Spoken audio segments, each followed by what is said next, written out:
You're about to enter the world of Strawberry Ice and the Ice Cave. Let's go!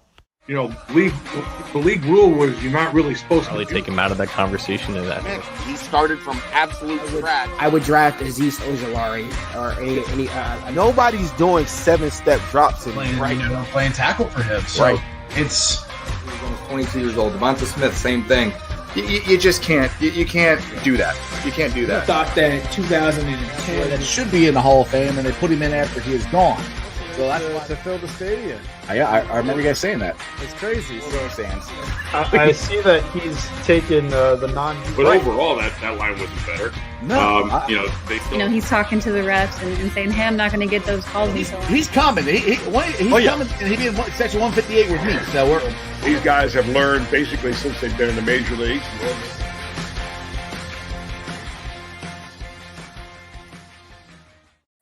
Hey guys, what's going on? Welcome to the show. This is Sports with Strawberry Ice. I'm your host, the Iceman, Jeff Trunapole.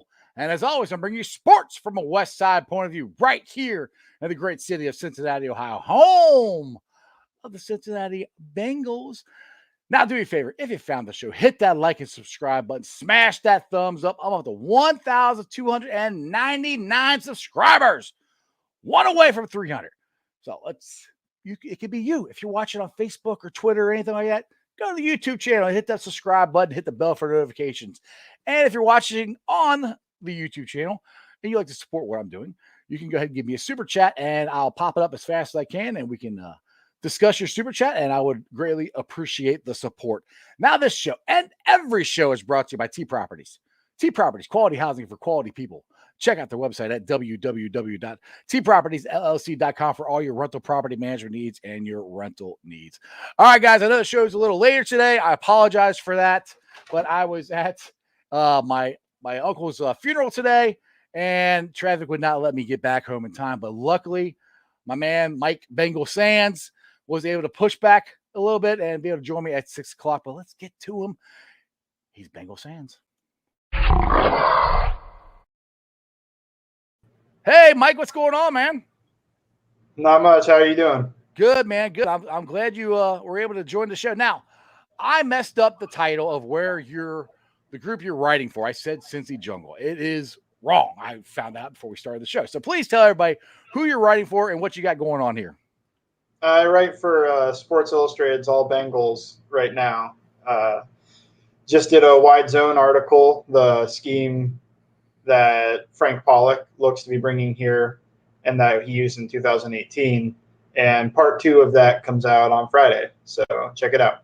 Awesome. I'll definitely have to check that out. And you're going to be on Locked on Bengals a little bit more. I know you did some episodes with my boy Jake, who, if Jake's watching, see if he'll ask you what kind of milk you drink again, because that's what he asked last time you were on here. Yeah. I'm going to be a contributor with Locked on Bengals. Already kind of am. Did those episodes, 3 of them, and then training camp started, so they have to spend all their time covering that. Right. But once a week, now that games are starting, I believe even in preseason games, but if I'm wrong, wait till week 1. just listen to Locked on Bengals every day, and eventually, just listen to Locked on Bengals in the first place. They're on YouTube now, so check that out. Yeah, they are. I know they're on YouTube, so you can see their faces now. So let's get to this arc you had with the wide zone that Frank Pollock is employing and what he did, because he had that here in 2018, if I'm correct, and that's when Joe Mixon had one of his best years running wise. Yeah, Frank Pollock. So the wide zone really didn't originate in the late 90s Broncos, but that's where it was perfected with Alex Gibbs and Gary Kubiak and Mike Shanahan, all names you should know. Oh, yeah. And Gary Kubiak went to Houston. Anyone over the age of, 18 probably remembers this.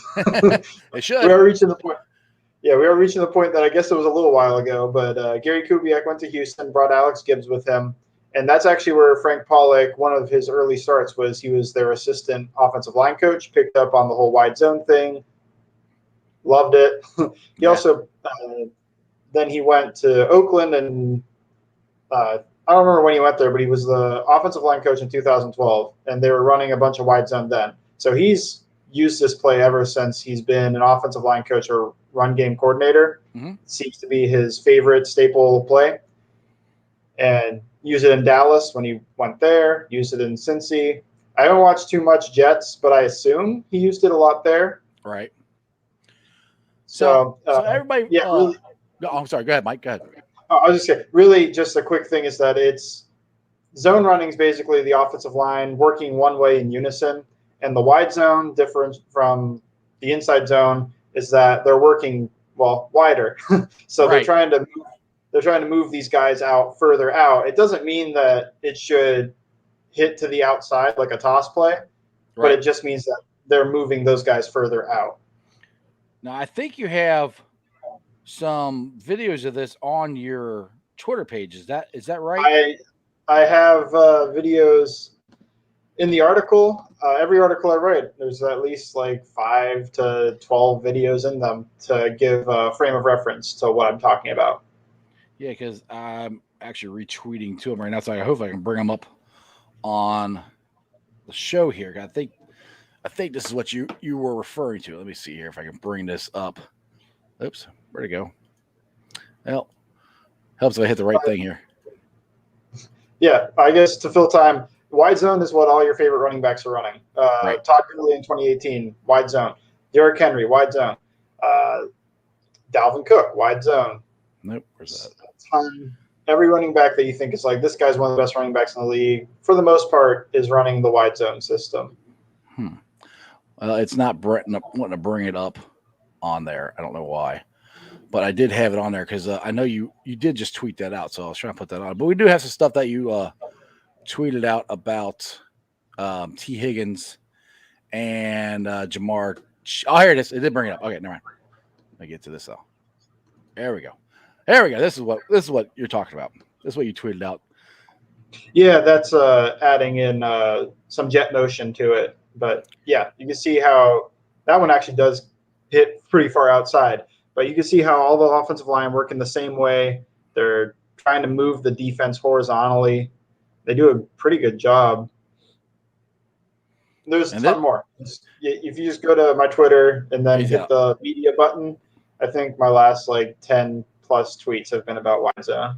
Exactly. So that's what the Bengals are trying to implement here with the run game. Now, I know you're not down at Paul Brown Stadium or anything, but with the videos and stuff, I guess you've seen, and it's been well documented here that the offensive line in training camp so far has not looked that good. Tony Pike even said it on his live hits on Mo Egger's show today that, again, they didn't look that good, but the offense did in the practice with 2 really good drives. What is your thoughts on the offensive line? And just, I know you've seen just videos and different things like that, but as far as what Frank's trying to implement and the guys doing, how do you think it's going so far, or what do you think? How do you think that's going? I think one-on-ones have looked pretty bad, but to me, one-on-ones is a drill that favors the defense for the most part. They can go anywhere they want. The offensive lineman doesn't have any help, which isn't too common, especially for the interior guys. So that looks like an issue. It's also training camp. Right. So for me, training camp is training camp. It's nice. Shouldn't freak out too much about it. It's good to get videos, good to get a look into how guys are doing, it's just good to have football back, but also I'm not going to make any sweeping generalizations based off of training camp videos or anything like that. Even if they look bad in everything, to me, it's regular season game time. That's when it matters. So they could be working on techniques. It could be, I don't know. It could be anything. Maybe they don't have the right 5 or the 5 that gel the best in there already. And they'll figure it out. So with that being said, the Bengals taking on the Buccaneers this Saturday, and Bruce Arians has come out and said that the starters are going to play a lot for the Buccaneers.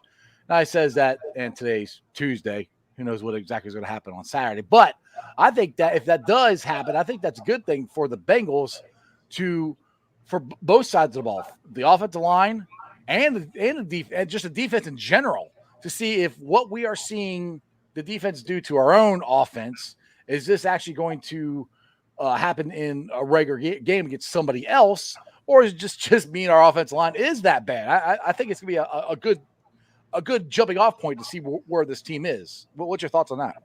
Yeah, I definitely put a little more stock into preseason games than I do practices and training camp. I think Tampa Bay is just pretty much stacked everywhere, and their defensive line, it's a great test. You get Jason Pierre-Paul and Shaq Barrett going to be going against our 2 tackles, Jonah Williams and Riley Reif. Inside, Vita Vea is probably the best nose tackle in the league, or at least if you want to be conservative, say top 3, sure. Right. But he's a very good player. I haven't checked. They might still have Ndamukong Suh. I'm not sure who they're. I think they do. I think he's still there. Yeah, I mean he's still kicking. He's still got a little a little bit of juice left in him. Yeah, he's still pretty good.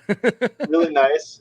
I mean, linebackers are good. Devin White, super athletic. Levante David, one of the best linebackers in the league. And then our defensive line also gets the test of really good offensive line. Ollie Marpet, other than Quentin Nelson and Zach Martin, he's probably the best guard in the league. Maybe so. I guess he's probably third best guard in the league. Ryan Jensen, a lot of guys that watch the Buccaneers, they love him. Very aggressive center. Think he should have been an All-Pro. Alex Kappa has improved every year. Tristan Wirfs came out as an All-Pro right tackle. So you're looking at 3 Pro Bowl to All-Pro level players on the offensive line, and then 2 more guys that are solid. Donovan Smith's pretty solid at left tackle. So it's a big test for both of them. Yes. Yeah, they should definitely be. They better be ready to play Saturday night. Is all I got to say, because this Friday, I don't know if you know this or not, but my wife is from the Tampa Bay area, and she wants to come on my show Friday and talk smack to me about the Bengals and how the Buccaneers are going to run all over them on Saturday. Now, he said this is preseason, and she just wants to get on my show and talk smack. But I really do hope the Bengals show up, because if they don't, I'm never going to hear the end of it from my wife. But a guy who did finally get to show up today at practice was Larry Ogunjobi. I did it again. Ogunjobi, not Ogunjobi. Ogunjobi. He was cleared for practice today, and I was down there on Sunday, and he was still on the rehab field, but he was doing running through the not the cones, but the big cones, where it's tall as he is. I don't know what they call those, but he was running through those and doing some drills. I thought he looked pretty good there, because that's the most I've seen him do all training camp, other than just kind of push a sled and kind of do some leg stretches or whatever. But they said he looked pretty good, and that brings me to the pressure up the middle. How I know it's important, but I really am excited to see him and DJ Reader next to each other. And I know they're really known as run stoppers, but I really do think they're going to be able to get some pressure up the middle on the quarterback this year. What's your thoughts on those two? Yeah, I thought Ogunjobi was a pretty solid pass rusher. I enjoyed his film a lot. I think he's inconsistent. He doesn't always, for whatever reason, it could be matchup dependent. It could be maybe the Browns want him to do something else. They had him playing nose tackle a lot, which I think he's better at 3 technique on the side of the guard. And I think DJ Reader, he's for a nose tackle, decent pass rusher. He's got a good bull rush to push and collapse the pocket a little bit, and then he also can combine that with his snatch pull move thing, where if they try to get on him quick, he just uses that against them like a judo thing to just throw them down and kind of slingshot himself forward. It's a cool move. So I think those two are going to be decent at getting pressure up the middle. I think you're hoping that Sam Hubbard, when he kicks inside sometimes, he'll do a better job than last year at getting pressure, whether that's up the middle or on stunts. And I think they're even talking about kicking Trey Hendrickson inside sometimes and trying to use him like that. Joseph Osai, they could also kick him. I've said this a couple times on my show, to kick him or Sample inside too. That I think they have a lot of versatility with the guys they can kick inside, and also can bring it from the outside too. Yeah, Osai played really tight to the tackle in college, and before that he was a linebacker. So he's pretty raw with his moves and everything, but you could kick him inside. I think Sample is even better to move inside. He played inside the tackle sometimes at Tulane. Tulane, yeah. I was thinking, I watched him against Eastern Carolina, but that was Deontay Smith. the big green wave. That's where he came from. But yeah, that's the green wave. I've had a couple people on the show here, and this is one thing that I am excited about the defense, and I do think this is a big get for 2 rookies. But I am excited about the rotation that we have as far as the edge guys, either you kick them in or out. The rotation that we can actually, that Lou actually has this year. I don't think Lou has had. I mean, let's be real. Last year, basically the only pass rusher he had last year was Lawson.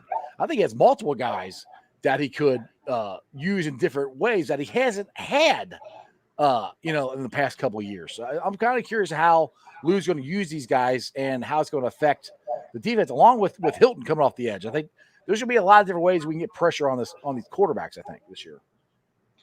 Yeah, I actually think I've been saying, I don't know if it's fully serious, but Mike Hilton might be our second best pass rusher. Yeah, yeah. The way he can time up a snap count is not as good as Von Miller, but for a cornerback, insane. He has to know he studies the offensive line for a tell or something to know when the ball's being snapped. He's so good at that. If we don't use him like that, then it's a waste to sign him, because that's his best talent, is rushing the passer, in my opinion. Yeah, exactly. And let's give you to the secondary, who another thing that I'm very excited about, because pretty much everybody that's going to start for the Bengals I'm not going to say the secondary, but the DBs, cornerbacks, didn't take a snap for the Bengals last year. I think overall, as a whole, I think they upgraded the talent as a whole compared to what we had last year. What's your thoughts on the secondary, or the DBs and cornerbacks? I think it's a wash. I think for the most part they'll be similar to what they were last year. I think Will Jackson, when he's on, is better than any cornerback we have, but Mike Hilton brings something that Mackenzie Alexander didn't, in that he can rush the passer and he fits the run. Well, Mackenzie Alexander fit the run pretty well, but I think Mike Hilton does an even better job at it. He's like a linebacker inside. Chidobe Awuzie is somebody that I think was solid in Dallas. And then on the other side, Trey Waynes kind of described him the same way. He was solid in Minnesota. Those two, I guess, might be better than when we had LaShawn Sims out there. Right. They'll definitely be better than that. But yeah, we don't have the top number one corner that Will Jackson could be at times. Right. Yes, we don't have a number one shutdown corner. I mean, I am really curious to see Chidobe Awuzie and see how he develops, because as far as from what I've been hearing, he's been having a really good camp, and his biggest problem in Dallas is he couldn't stay healthy. So hopefully, knock on wood, he'll stay healthy here. And I'm not saying he's going to step up and be a number one shutdown corner. I don't think we have one of those. I think it's going to be more of a team, all of them together, working as a team to be able to be the best for the secondary, because it'd be nice to have a shutdown cornerback, but it's not in the cards this year. We'd have to get another top 5 pick again. I don't really want to do that this year. I don't know about you. I want to win. So let's get to Joe Burrow here, and how a lot of Bengals fans, and now this is I think it's really interesting this year just to watch Bengals Twitter. Bengals Twitter, to me, is blowing up over everything way more than they ever used to. Like Michael Jordan was listed as the, starting right guard. Joe Burrow isn't throwing dimes right at the beginning of training camp, and Twitter is just like, oh my goodness, what's going on? I don't think. I don't know about you, Mike, but I'm not that worried about the offense. I'm more worried about the offensive line and the depth. But I think, what's your thoughts on Joe and his? I won't say struggling, but just not stepping up right away as everybody kind of hoped he would at the beginning of training camp. Are you worried about this? You worried about the offensive line or any of this stuff, or what's your thoughts on that? It's training camp. I'm not going to be worried about it until it starts happening in games. And I'd give him some leniency in the season. I think he has to take some hits. I think anytime you're going to suffer a major injury like that, you need to just take a hit to know that you're going to be okay, even though you got hit. And that's probably not happening in the preseason, it sounds like. So it'll be the first game of the season where he'll take a hit and hopefully he can go, okay, I'm fine. Yes. So because right now it seems like they're protecting him a lot, and I know it just doesn't sound right to want your quarterback to get hit, but I think it's just a psychological thing where if he takes a couple hits, then I think some of this goes away. Yeah, he said that last year. Remember, he wanted to get hit last year before the season even started. So it's kind of he's kind of set it for that. It's a mental it's a mental hurdle. He's even said he has to get over, and just I do think once he gets hit and he gets up, he's going to be okay. I'm back. Everything's going to be fine. I don't have to worry about it. But I do agree with you. I think he wants to get hit, but I don't think he's getting hit until game one. I don't think they're going to put him out there. I know he wants to. He's going to keep lobbying for it. I wouldn't be surprised if they do it, but I don't see it happening. I can see him talking his way into it, but I don't think I don't think that's what they want to do. Now we got a question here from Juan. Here says, "How big do you guys think it was to snatch up Coach Hobbit for the D-line?" Now, he was the D-line coach for Saxonville at the time. I was very happy that we got him. What's your thoughts on him? Coming from Miami, I really like the pressure designs they had. I'm hoping that he brings some of that here. Also worked at Clemson with DJ Reader and some of those talented guys. I'm optimistic about it, but I also don't know all that much about him or what he does with defensive line. He was with Jacksonville when they're really good too, though. So there's a lot to be excited about with his history. I think it was a good move. It's a good move. It's also as we keep saying it's training camp. It's hard to sit there and say, oh yeah, this is gonna be. I mean, I do think picking up Frank Pollock was the move of the offseason. I do think that because his schemes and just the way the players reacted to the news that he was back. I think that was to me, that's the move of the offseason. Now, if it translates to the offensive line playing better, I don't know. I hope so.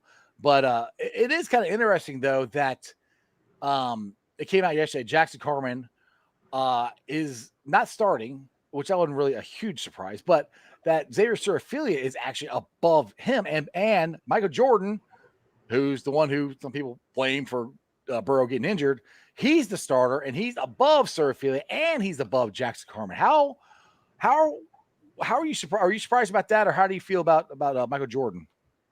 I was surprised about it because I thought if Jackson Carman wasn't starting at right guard, then it would be Spain and Suafilo. So that part surprised me that Michael Jordan switched sides and now he's starting over there. I don't think that'll hold through the season, but I don't know. It's an early depth chart. I don't think it's definitive.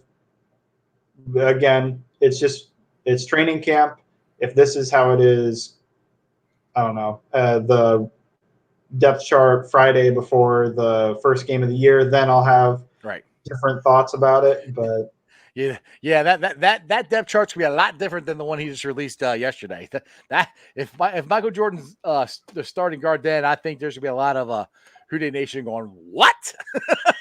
So that will raise some red flags. But again, like I keep saying, it is early. It's the beginning of training camp. I want to get to these actually the things you were tweeting out with let's see here. T. Higgins and what was the one T? There's T. Higgins, yes. Now go ahead, explain Ben Baby. You just retweeted what Ben Baby said. But what's your thoughts on what T. Higgins is doing here? Okay, so he doesn't get pressed or jammed, so he doesn't need to give too much of a release. He's in a press position, which means he's close, tight to the wide receiver, but he's not jamming him, getting his hands on him.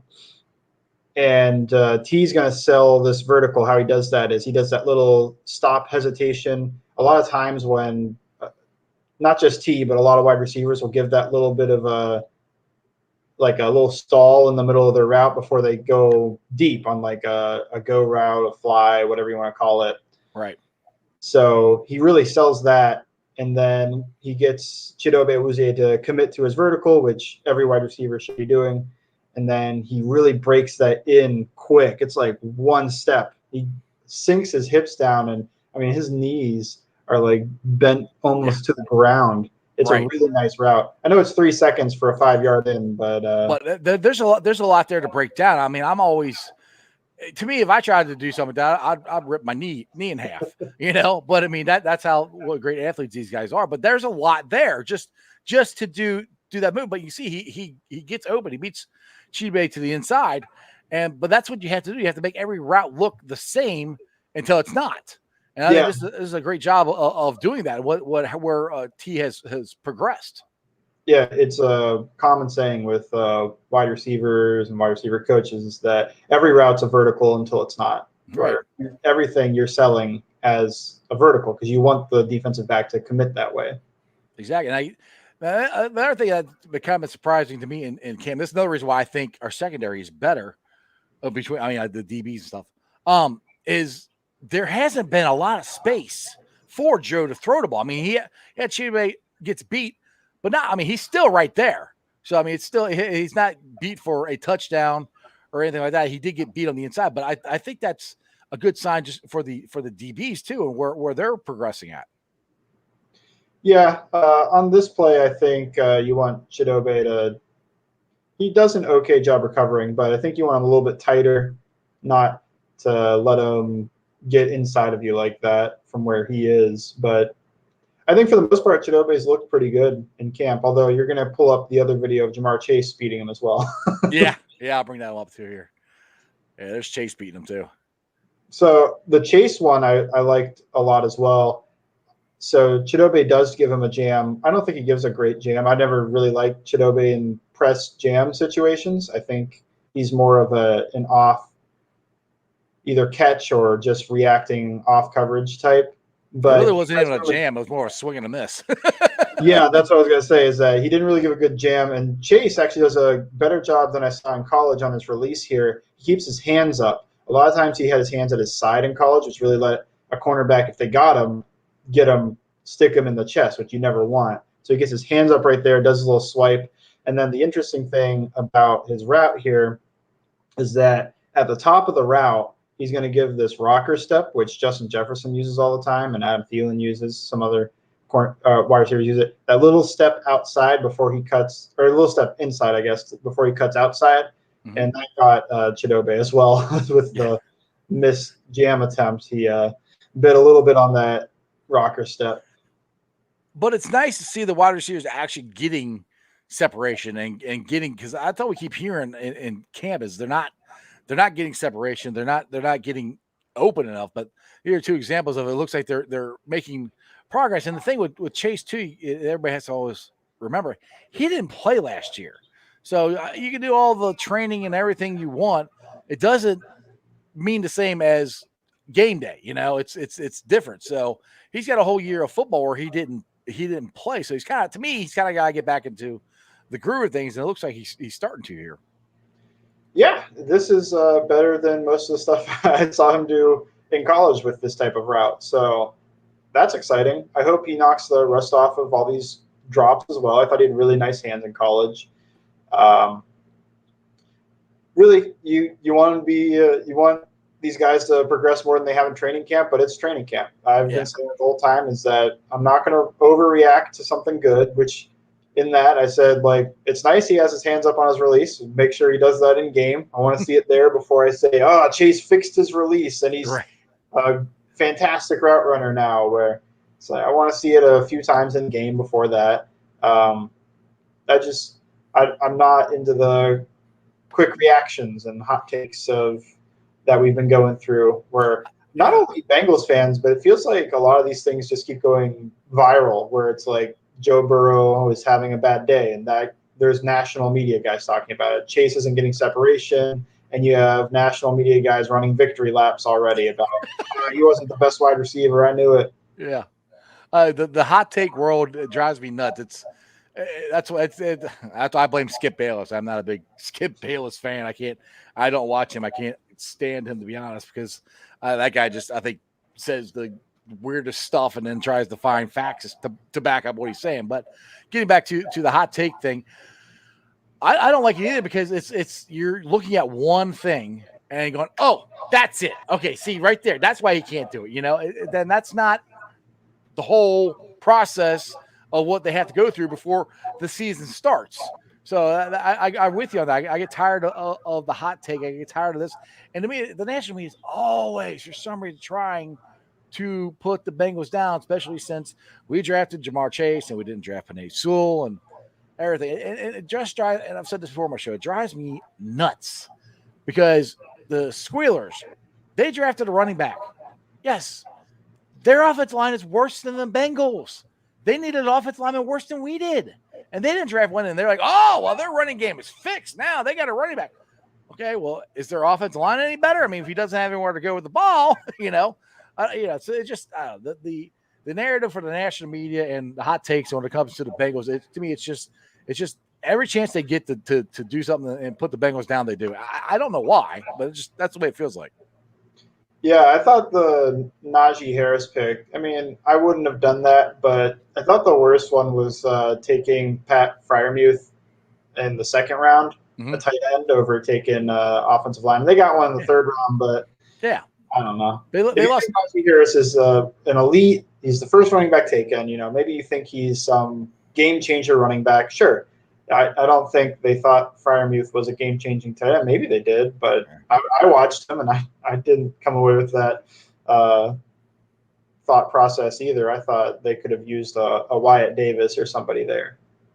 Right, exactly. And the thing is, they lost 2 offensive linemen, So I agree with you on the hot take, and it's just I don't understand why it seems like they're always trying to belittle the Bengals. I mean, I know we haven't won 5 Super Bowls. We haven't won any yet.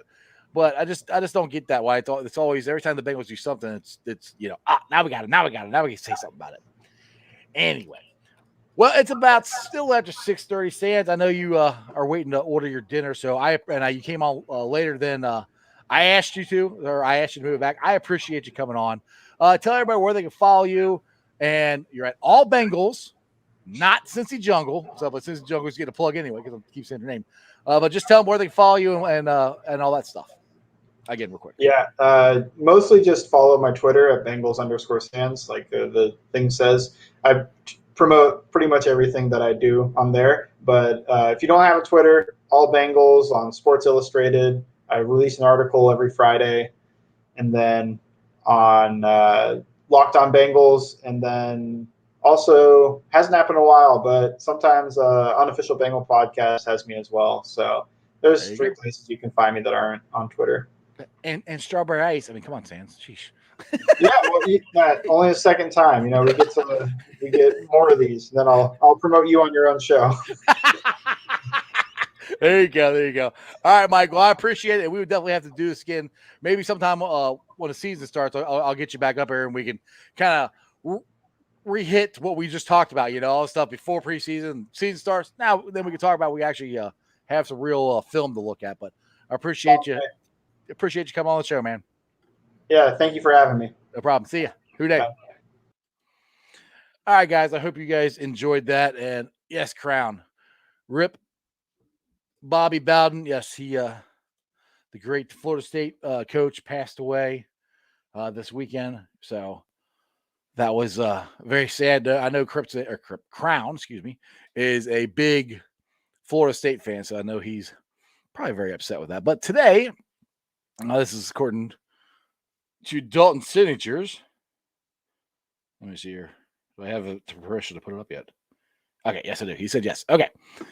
Dalton made this great graphic today for one Mr. Mike Brown, and today is his birthday, I'm assuming.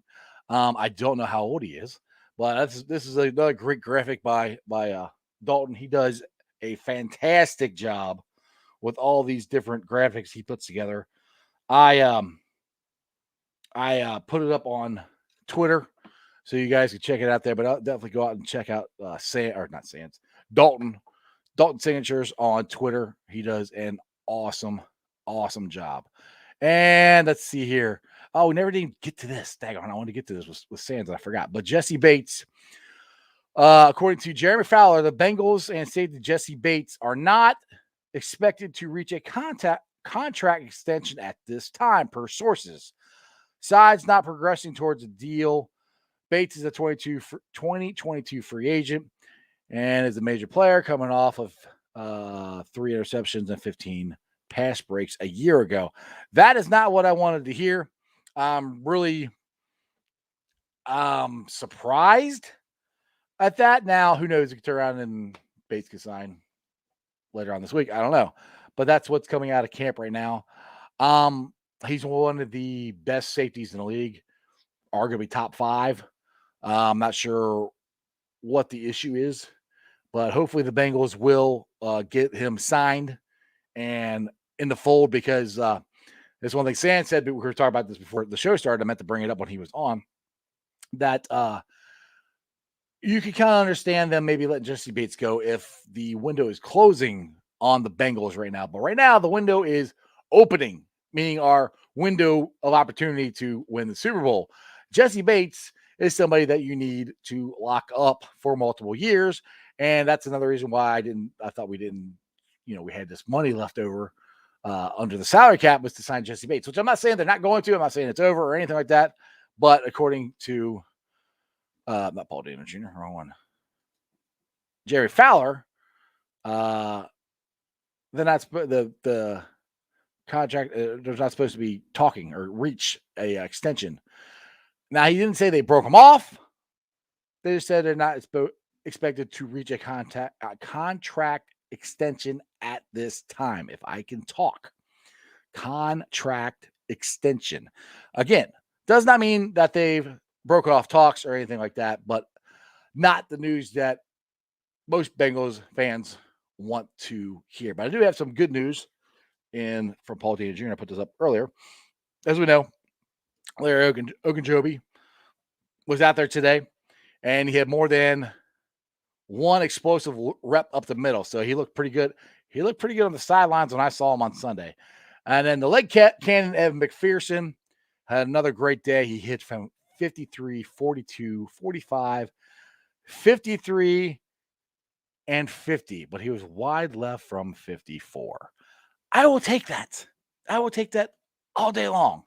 I think we have ourselves a legit weapon in our kicker. I think there's a very good chance that the Bengals could finish their drives, 90% of their drives, with a kick, either a field goal or an extra point. That would be really cool. So, yes, Stuart. Wow. And these are not short kicks. I mean, I can put this up here again. It's here. I mean, he hit from 53, 42, 45, 53, and 50. And I just tell you, I've been down there. And again, I'm watching from the bridge. He's clearing the goalpost by a mile. I mean, it's going well past the goalpost.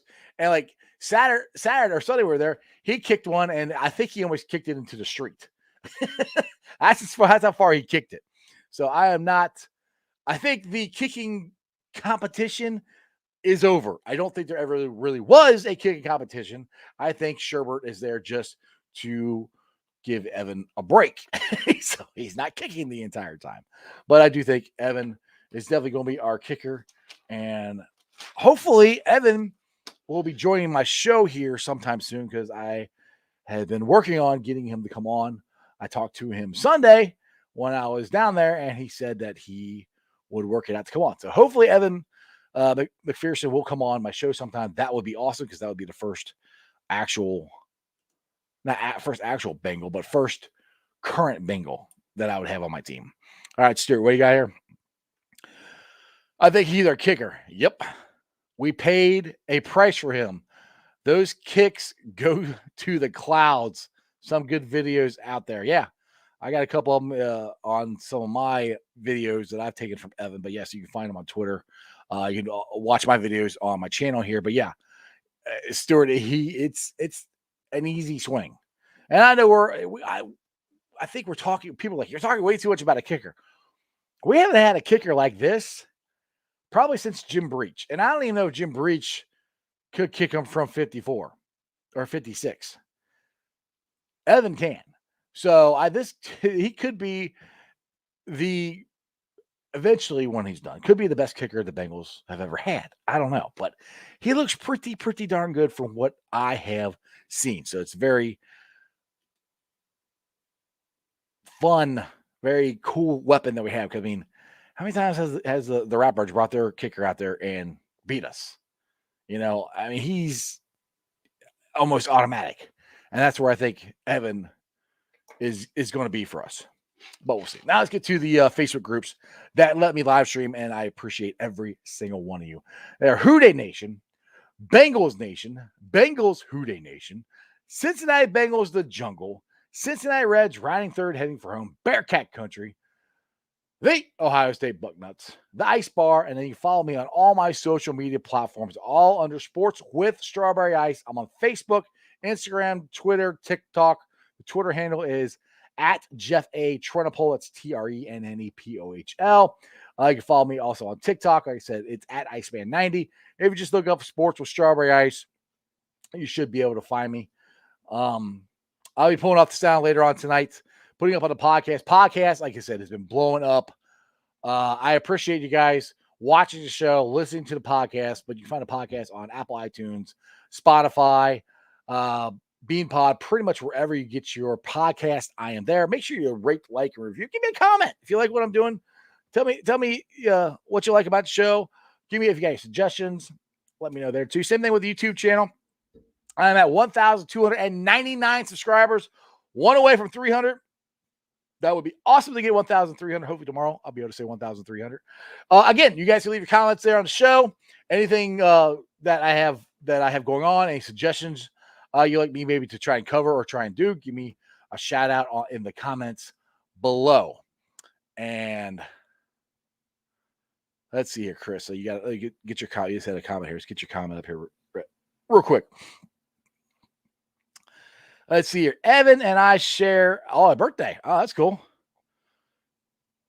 Cancer our claims cool collection. Who day? All right. All right. Evan. Cool. You and Evan share a birthday. That's awesome. That's very, very cool, man. Well, happy birthday today. Yeah. Happy birthday. All right. Let's get out of here. It's almost 7 o'clock. I'm going to go watch. Over the Reds beat the Braves tonight. I didn't really do a whole lot of Reds talk, but we got the Reds versus the Braves. The Reds right now currently, I think, 6.5 out of first place, and they are 3.5 out of the wild card. We will see what happens. I still, at this point, I think the best case for the Reds to get into the playoffs is the wild card. I did not think that a couple months ago. I did not think we would be anywhere close. I thought we'd have a shot to catch the Boozers. We still might. It's, it ain't over yet. We'll see what happens. But Bengals got a big stretch starting tonight versus the Braves, rolling into the Phillies. Both of them are very hot teams. We will see what happens. But other than that, as my man, who sometimes comes on the show, hasn't been on the show in like a month, maybe longer than that. I don't remember. What's his name? Was it Jeremy? Yeah. Oh, Jeremy. Yeah, I think it's Jeremy Dimebag D's Nuts. I think that's his name. Would always say, remember one thing and one thing only. And that is you don't live in Cleveland. You live in Cincinnati. So act like it. Houday. Saturday, we have our first Bengals actual game. Friday, Mrs. Ice is going to come on here and debate how good her Buccaneers are and how much they're going to beat my Bengals. Well, we'll find out, which she might have a good shot of that. They play all their starters almost the whole game, and we don't. But that's beside the point. So Friday should be a very interesting show. And other than that, that's just sports, baby. See ya! You're about to enter the world of Strawberry Ice and the Ice Cave. Let's go! The league rule was you're not really supposed Probably to take him out of that conversation and that. He started from absolute scratch. I would draft Aziz Ojolari or any. Nobody's doing 7-step drops in playing tackle for him. So right. It's He's almost 22 years old. Devonta Smith, same thing. You just can't. You can't do that. You can't do I that. thought that 2010 That should be in the Hall of Fame, and they put him in after he is gone. So that's why. to fill the stadium. I remember you guys saying that. It's crazy. Fans. I see that he's taken the non. But overall, that line wasn't better. No, They still. He's talking to the refs and saying, "Hey, I'm not going to get those calls." He's coming. He's coming, and he's being section 158 with me. So These guys have learned basically since they've been in the major leagues.